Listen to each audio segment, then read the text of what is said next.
আমার নতুন একটি ভিডিওতে আপনাদেরকে স্বাগত। এই যে দেখছেন এখানে আমার কিছু গাপ্পি মাছের ফ্রাই আছে, ছোট পোনা। এগুলো এগুলোর বয়স 3 দিন মাত্র। এই যে ভিতরে ঘোরাফেরা করছে।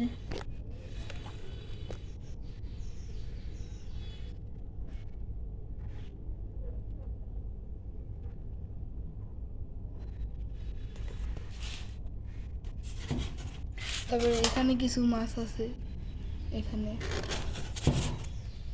তারপরে এখানে আরো মাছ ছাড়বো আরো কিছুদিন পরে।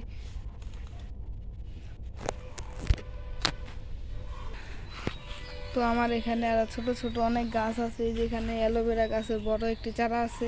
এটা থেকে আমি ছোট ছোট অনেকগুলো চারা করেছি।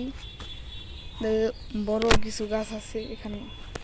তারপরে যে ছোট বীজ থেকে ড্রাগন ফলের চারা বেরিয়েছে, এটা কত সুন্দরভাবে বড় হচ্ছে এটা। তবে যে এখানেও ছোট ছোট কিছু অ্যালোভেরা গাছ আছে।